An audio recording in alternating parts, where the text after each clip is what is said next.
berantem. Jadi udah nikah 2 tahun juga berantem melulu juga Karena latar belakang yang berbeda gitu. Karena orientasi yang berbeda, Ya, karena didikan. visi yang berbeda kan, didikan yang berbeda semuanya pola yang berbeda betul ketika mendidik anak ya. Sampai akhirnya kita mulai menyamakan visi. Nyamain visi di tengah-tengah mah rumit gitu, sulit gitu. Nggak bisa bilang bercanda. Nggak bisa gitu Maksudnya bukan nggak mungkin, agak lebih sulit gitu ketimbang ketika kita baru mulai menyamakan visi dan misi, semua lebih enak gitu. Oke, di situ dulu deh. Yuk, gimana cara menyamakan visi? Karena kalau misal gue sama Sharon, kita memang ada juga perbedaan ketika awal-awal gue mencoba untuk menjadi lebih baik ya gitu ya. Itu ada perbedaan, gesekan segala macam sehingga akhirnya kita satu visi. Ketika punya satu persepsi, tujuan dan frekuensi gitu ya. Nah kalau lo gimana? Yang 2 tahun cukup lama juga sih kalau menurut gue. Dan gimana akhirnya bisa bareng-bareng untuk tujuan kita sini. Gitu. Ayo kita susun visinya bareng-bareng gitu. Bismillah. Jadi memang kalau waktu itu tuh jelas kita 2 tahun tuh bedanya jauh banget. Ibaratnya kalau gue kasih analogi tuh yang satu pengen ke Ciputat, yang satu pengen ke Ancol. Jadi gitu banget gitu. Itu secara visi, apalagi misinya gitu. Nah akhirnya dengan latar belakang yang sangat berbeda dan itu tadi, dan visi dan misi yang berbeda tadi, tentu friksi tambah besar. Plus dengan latar belakang yang tadi tuh, yang sebel-sebelan itu, jadi kayak makin besar. Jadi naudzubillah min dzalik, waktu itu tuh udah hampir gue di sini tuh udah kayak numpuk banget, kayak terus kayak aduh, ini telan atau keluarin nih gitu. Udah tapi itu masih di gue ya, gue belum pernah bahas sama dia yang kayak seserius itu. Cuman gue di ujung gitu. Terus tapi akhirnya gue yang kayak, ini gimana sih nih gitu. Gue nggak tahu caranya ngobrol sama lo gitu. Setiap gue ngobrol jadi masalah baru. Yang dipermasalahkan apa, yang diributin apa. Bahkan ketika gue berusaha untuk menjelaskan sesuatu, lu malah mempermasalahkan penjelasan gue gitu. Gimana sih nih gitu.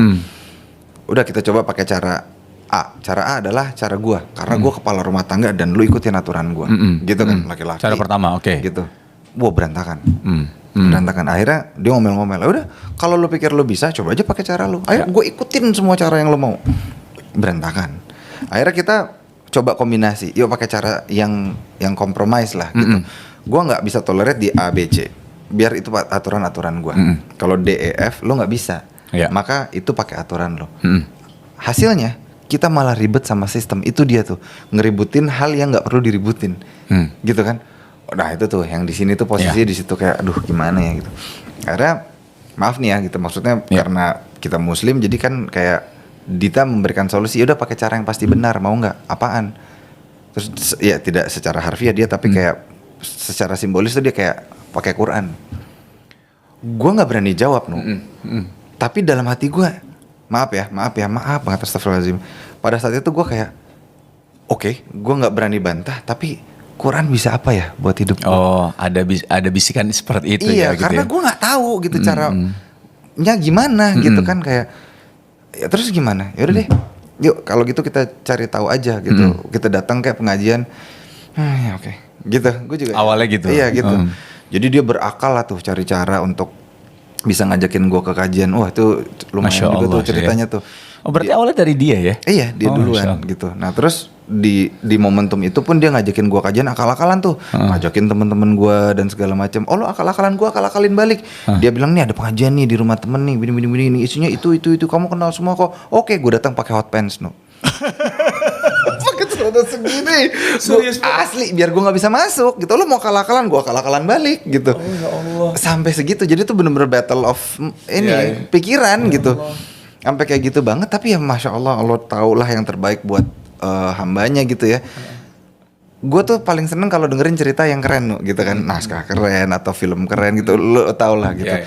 Nah itu gue duduk di luar bersama dengan celana hot pants tadi gitu. Gue duduk di luar, tapi kan gue punya kuping dan ustadznya kan pakai mic. Jadi kedengeran dong gitu. Terus gue kayak, ini kok cerita keren ya gitu, kok gue gak pernah denger gitu. Dia tuh cerita tentang Padang Mahsyar waktu itu. Kayak keren banget nih cerita nih. Gue TK Aisyah, SD Al-Azhar, SMP Muhammadiyah, gue gak pernah tahu nih cerita ini nih. Terus gue kayak dari mulai awalnya bodo amat, jadi ngeliatin mana sih nih ustadznya nih, pengen tahu gitu. Sampai akhirnya gue berdiri di depan pintu supaya gue bisa lihat ustadznya yang mana gitu. Nah di situ temen gue langsung ngasih sarung nih, bro masuk aja. Enggak apa-apa, gue di luar aja. Udahlah duduk di belakang situ nggak apa-apa. Udah pas sesi tanya jawab, gue ngangkat tangan. Terus pertanyaan gue itu dijawab tapi membuahkan pertanyaan lain kan. Jadi Ustadznya selesai jawab, gue tanya lagi. Ustadznya selesai jawab, gue tanya lagi. Akhirnya semuanya sampai, karena itu di rumah teman kayak mereka udah kode-kodean, udah bubar. Biarin Mario tanya sampai habis. Jadi kalau tadi dimulai itu gue di luar, pas udah selesai kajian, ini ustadznya, ya ini gue di depan sini. Gitu sampai bener-bener tinggal one on one session gitu. Oke. Nah dari situ gue mulai, ternyata sedikit banyak Quran nih bisa menjadi solusi hidup ya gitu. Coba apalagi.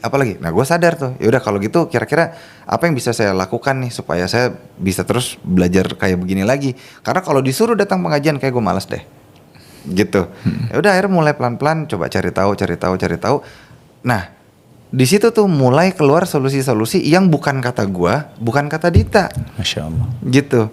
Akhirnya dari situ kayak mulai, oke, coba 1, coba 2, coba 3, coba. Dan itu ya memang tadi ya, kalau let's say kalau kemarin tujuannya yang satu pengen ke Blok M, satu pengen ke Ancol, udah jelas berantakan. Beda, udah pasti. Sekarang kita samain visinya gitu. Sekarang kita mau kemana nih gitu. Tujuannya sama. Ya bisa jadi kan misal, yang jelas kan gini, setiap pernikahan orang pasti kan pengen sakinah mawaddah warahmah. Sakinah itu bagaimana? Bingung juga itu kalau ditanyain. Terus visi adalah sakinah. Terus misinya apa? Implementasi untuk achieve sakinah itu bagaimana? Nah itu kita bikin akhirnya gitu. Kita bikin sakinah nih misinya apa? Sakinah mawaddah itu apa? Warahmah apa? Apa definisi dari sakinah mawaddah warahmah itu apa? Kita bikin definisinya masing-masing sehingga kita bisa nyusun visinya. Sehingga hari ini kalau misalnya tadi kita satu pengen ke Ancol dan Blok M, sekarang sudah sama nih. Let's say kita mau ke ke kantornya The Ipars gitu. Tapi kan gue bisa lewat jalan depan Rempoa atau gue bisa lewat jalan Potong, di situ boleh berantem. Gitu. Karena yang penting mungkin lu nggak mau lewat jalan depan, kenapa macet? Debatnya gitu. Di situ lah ya. Iya. Gue sini aja. Tapi kan tetap tujuannya sama gitu. Tetap sama-sama pengen ke sini. Iya.